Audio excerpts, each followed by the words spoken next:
Well, hello everyone, and thank you for joining in on today's show. My name is Jackie Wilson, and today's topic is going to be domestic violence and the myths and facts about domestic violence. Yes, that's what I said, the myths and facts, because there's so many people that think certain things about domestic violence, and today I'm going to put those to rest. I'm going to share with you information about why that's a myth versus if it's fact, okay? And I'm going to share with you today about that. So, but before we go into that, I just want to share with you what domestic violence really is. It is a pattern of systemic behaviors that is directed towards one person in that relationship. They have a target person in that relationship.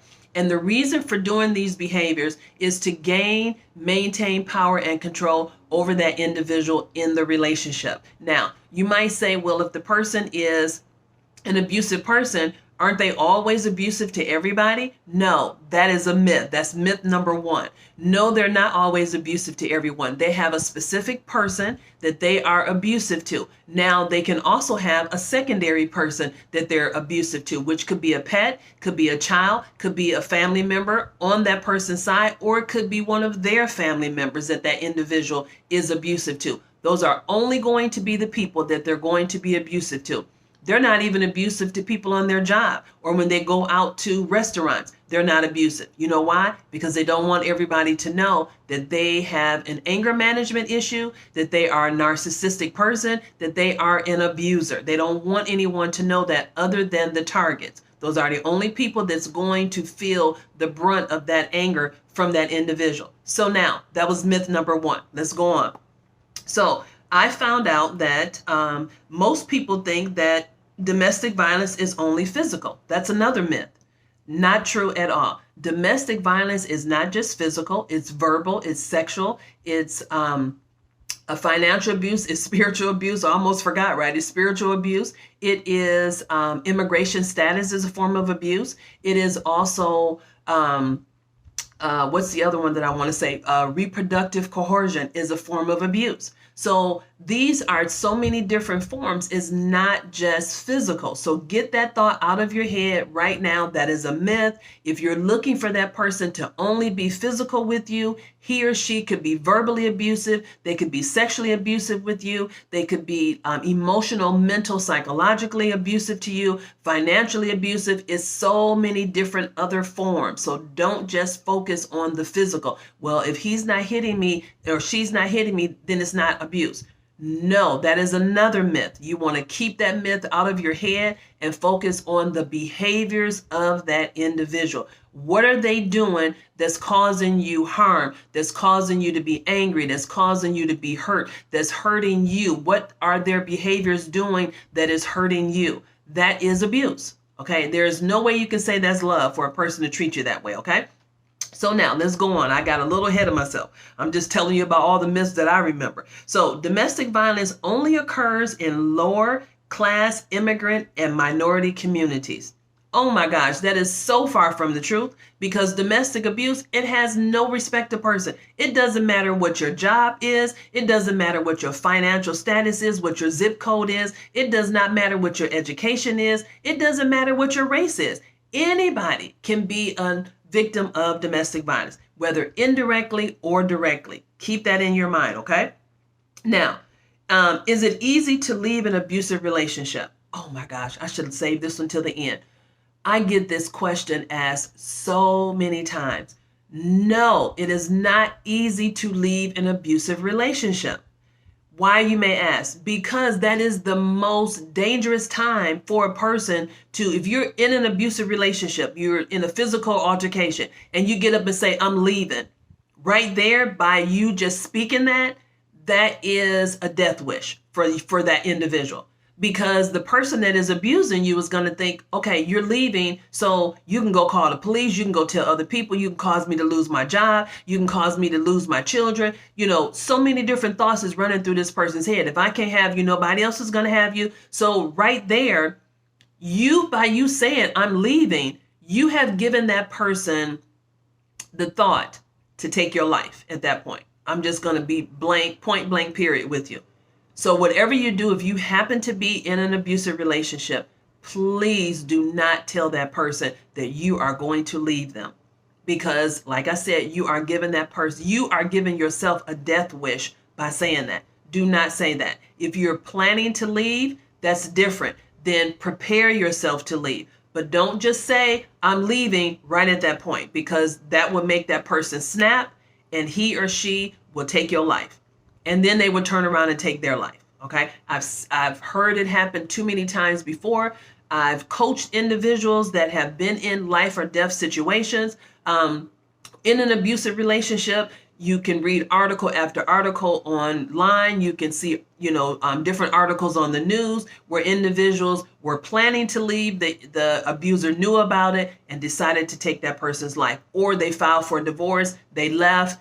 That is a very, very crucial time in an individual's life where they can actually lose their life by telling them, I'm going to leave you. So please stop telling people to leave their abusive relationship. Tell them to leave. Tell them to tell their mate that they're leaving. Do not tell them to do that. Do not say that to them either, because that is opening up that person for a death wish, for someone else to say, you need to just leave them. Don't do that. Please don't do that. That is so dangerous for that individual. You love that person enough. Please do not say that, okay? I don't know how much I can stress on that part right there. But the next thing I'm going to say is the perpetrator is abusive because of alcohol or substance abuse, or they don't have a job. They're unemployed now, or the stress. No, that's not true. Those are factors that play into the person that already has an abusive behavior. The person that's already been abusive, those factors play into that. How much the abuse is going to be, if the abuse is going to continue or get worse. Those are all factors. They are not the reason why that individual is being an abuser. Okay, so get that myth out of your head too. Children are not affected by their parents' abusive relationship. Wow. How often do I get that question asked? A lot of times. Yes, yes, yes. Children are affected by individuals, by their parents being abused. They will, in some cases, more likely than not, the boys will become abusers as they get older. The girls will become victims as they get older. Okay. Are girls perpetrators as abusers? Yes, they are. The chances of that is a lot less likely versus it being a male that is being abused. Okay. Because the males are acting out what they've already seen. And the majority of the time, the person that is being abused is the mother, and the dad is the one that's abusing. Okay, the mother or the children, and the children. So when the little boy sees that, he feels like he's following his dad's footstep. That's all that he's ever seen. That's been his environment. That's how relationships are. It becomes normal to children when they are in these kind of relationships growing up, and they've seen their parents go through this. So they think this is the norm. Okay, but it is so far from the norm. Okay, so let's see. What else do I have? I have another one. So offenders are violent in all situations. Not true. So they're not always violent, because remember, I just shared with you the other forms of abuse. There's mental, emotional, psychological, there's spiritual, there's immigration status, right? There's reproductive coercion, and those are not physical. Okay, well, the reproductive coercion is the sexual side of that, but it's not like physically bruising anybody in any of the other forms that I mentioned. Okay, and even for verbal. Okay, because we talk about offenders being violent, we think physical, right? So verbal, you can verbally abuse a person just by the words that you say. Now, it won't leave physical scars, but it will leave internal scars. The same with all of these other forms that I just mentioned to you, with the exception of reproductive coercion, okay? Because that's when and I'm going to talk about that a little later, so I'm not going to share that now. We'll talk about that later. So that'll be in another video. Now, it says it's the victim's fault. They are to blame because they provoked the offender. So that's a myth, because you can't provoke someone to want to be abusive to you, not on a day-to-day basis, okay?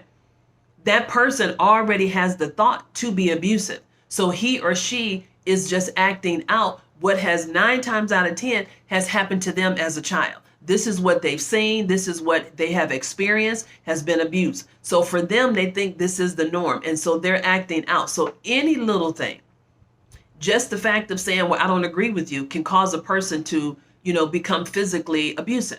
if they're not used to hearing someone say, I don't agree with you, or if they don't want to hear that, then that's going to make that person become physically abusive or verbally abusive. Okay. So get that out of your head. It's not a matter that the person is provoking them. Even if they're in an altercation and that person should hit them, that still isn't a reason to be physical with that person. Because I just said altercation, right? So if the two of them are fighting each other, then guess what? They're both being abusive to each other. Did you ever think about that? Most times people don't. So if you're in a situation with someone and you're arguing and that person reach out and grab you and they're shaking you and they're not hitting you, but they're shaking you and they're trying to get your attention to say, hey, will you stop this? And you're beating this person on the chest. So who's the one that's really being physical? You could say he or she that grabbed me is being physical, but who's doing the punching? So if you're hitting this person, you're probably hitting this person to say, let me go, let me go. Or if you're not, you're hitting this person saying, I'm mad at you. I can't believe you're cheating on me. You're doing this or whatever. It's still not healthy, that particular situation. Okay. If that's the first time, that's an isolated situation. That's not abuse. But neither one of you should be putting hands on each other. Plain and simple, right? That's what we're going to say. So most people think, well, she provoked me because she hit me. She threw something at me, so that provoked me. Not necessarily, because the thought was already in your mind to be physical with that person. So the fact that they threw something at you, or they may have hit you, that just helped to activate the anger, the bitterness, the revenge, the physical abusive side of you that was already there. That just activated that by what that person did. And then later you can say, well, she shouldn't have hit me and I wouldn't hit her back. Okay. Either person hitting is still wrong. You should not hit another person. Okay.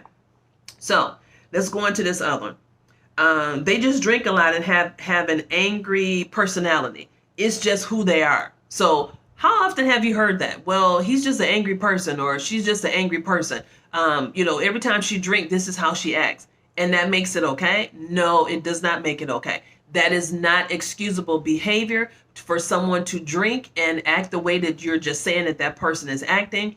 That does not excuse that person from being physical with you, being verbally abusive with you, being controlling, just because they've had a few drinks, or maybe they had more than a few drinks. But just the fact that that person has been drinking or using alcohol, that is no excuse for that individual to become abusive to you, okay, in any way.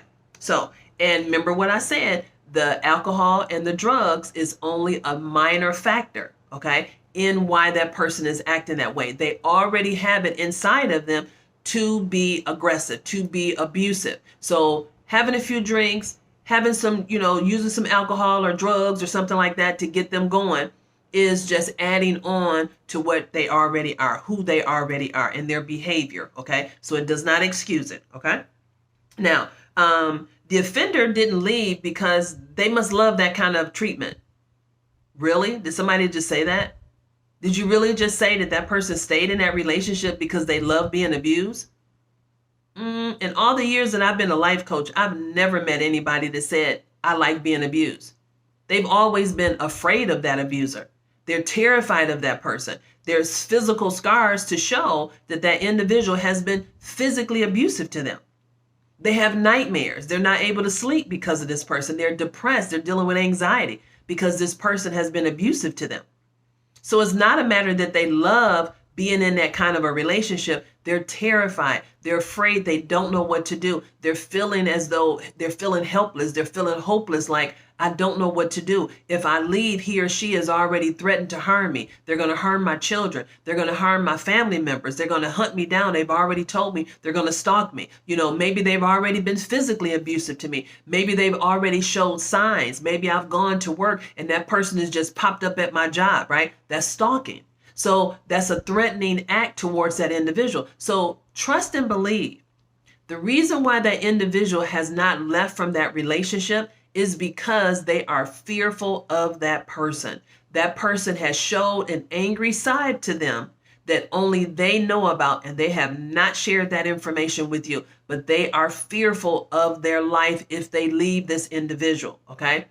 I have met thousands of individuals and talked to thousands of individuals on the phone, in person, about being a survivor of abuse. And I have gotten the exact same word as to why they stayed. fear. Fear has kept them in those relationships, okay? And you may say where fear is, false evidence appearing real. Well, let me just say this to you. What about if the person has actually acted out in some way? Maybe they've been already physical with that person. They've threatened that person. What if they put a gun to that person's head or a knife to that person's head and told them, this is what I'll do to you if you ever leave me? That's fear, right? So it's not considered false evidence. It is considered factual evidence appearing real because they've already experienced that person's wrath and they are terrified of this individual. They are fearful for their life. That's why they've stayed in this kind of relationship. So when we talk about domestic violence and the myths and the facts, please, by all means, get your facts together about domestic violence and stop saying the myths part of it and get the facts true. Get the facts together, okay? Like they say, it's the facts, Jack, right?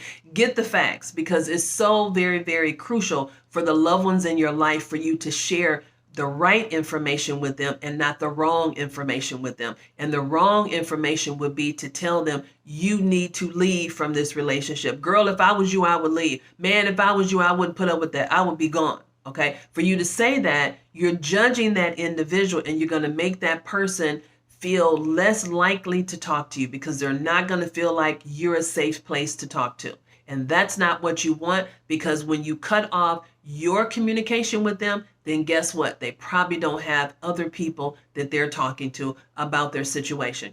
So that means that you're decreasing their support system by you being judgmental and other people in their life being judgmental. So at the end of the day, that person is just going to shut down and stop talking.